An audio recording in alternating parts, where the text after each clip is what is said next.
Afrique Média. Le monde, c'est nous.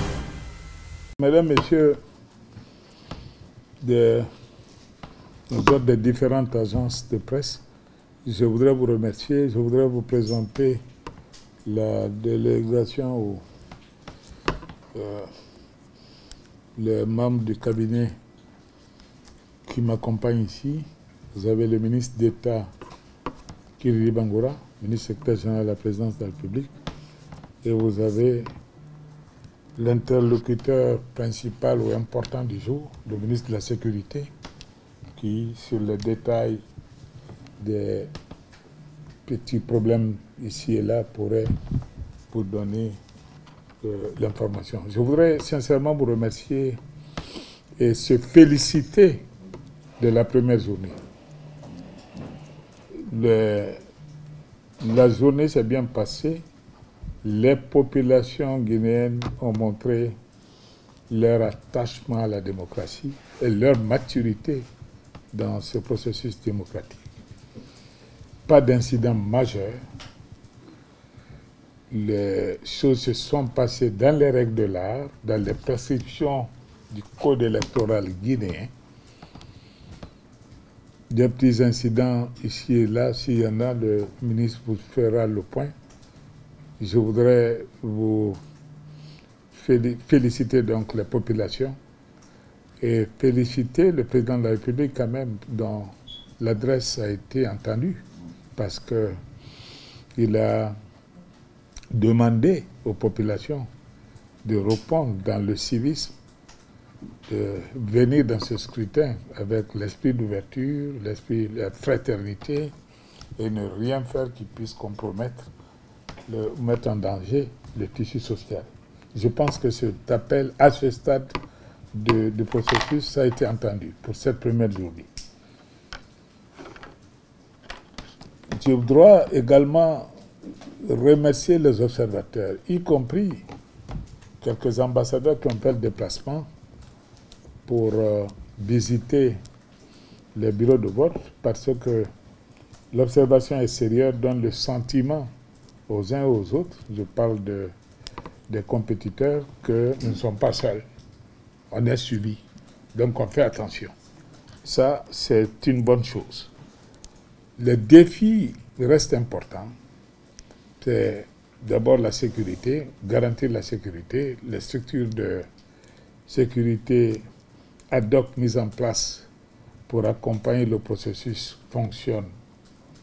Ce n'est pas encore relevé de défaillance pour cette première journée, mais on doit rester vigilant. On doit rester vigilant également sur la parole publique, parce que c'est très fragile. La parole publique, dans les deux camps, devrait être contrôlée pour éviter de mettre l'huile au feu.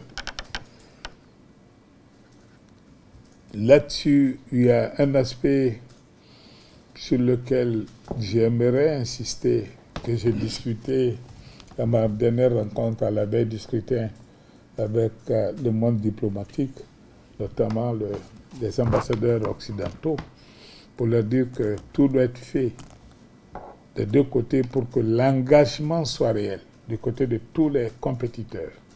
L'engagement soit réel de ne pas faire de proclamation publique des résultats avant la CENI. Parce que si cela est fait, c'est créer les conditions d'une situation de dégradation qui va échapper à tout contrôle. Imaginez qu'un candidat dise à ses troupes « j'ai mes résultats, je suis gagnant », et le lendemain, la CENI dit « non, vous n'êtes pas gagnant », ces militants vont dire « on nous a triché » et c'est libre cours à toutes les choses. Donc là-dessus, j'aimerais de notre côté vous rassurer que rien ne sera fait dans ce sens. On ne peut pas interdire, bien sûr, aux gens sur Facebook d'écrire ce qu'ils veulent. C'est leur affaire, mais on doit absolument les différents quartiers généraux de campagne doivent se réserver pour ne pas faire d'annonce officielle, parce que là, ça devient officiel si ça vient d'une direction de campagne. Là-dessus, quand je parle de risque, les défis restent à relever, c'est ce côté qui n'est pas encore réglé. On me passait, il y a encore quelques minutes, même une espèce de... Ça fait rire que le président aurait appelé, et ça c'est programmé pour être lancé sur le réseau à midi. Et la technologie est très avancée. Je viens de recevoir il y a quelques minutes, je passerai à mes services de presse. Pour ceux qui le souhaitent, il va vous les passer, où il y aurait une communication téléphonique à minuit aujourd'hui, où le président dit, appelle Tselou, monsieur le président, je vous remercie pour les résultats. Et lui répond, mais quand vous voyez la perfection avec laquelle les trucs sont faits, c'est épatant.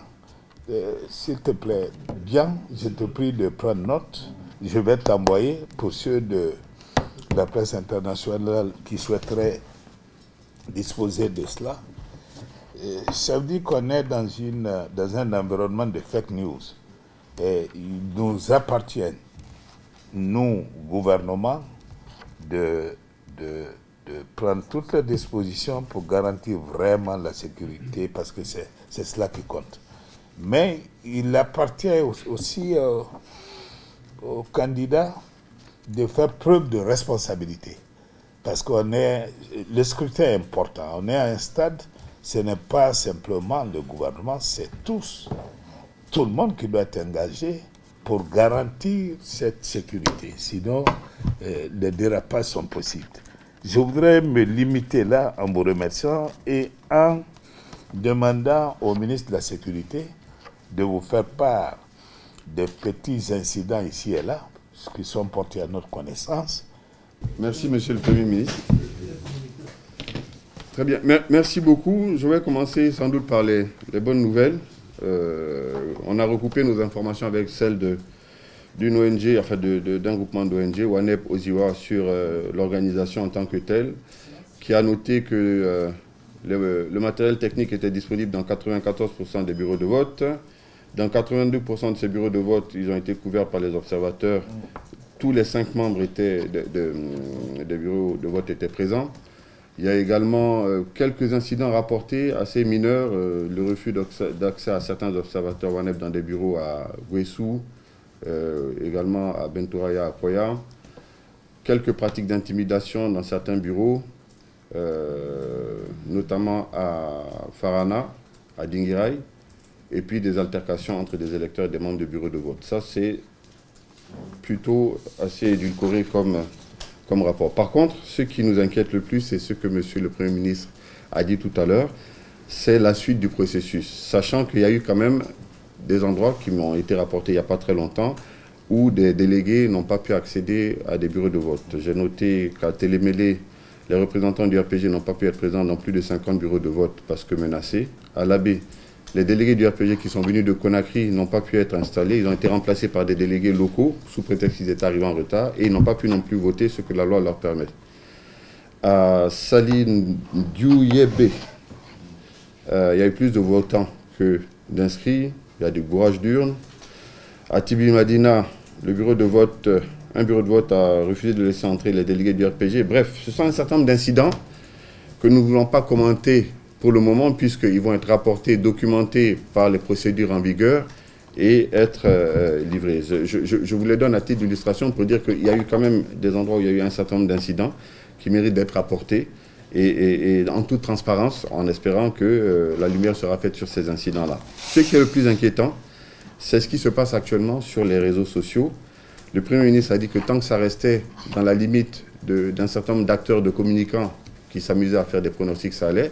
Mais quand ce sont les plus hauts responsables d'un parti politique qui commencent à donner des chiffres précis et annoncer la victoire de leur candidat, ça devient extrêmement dangereux.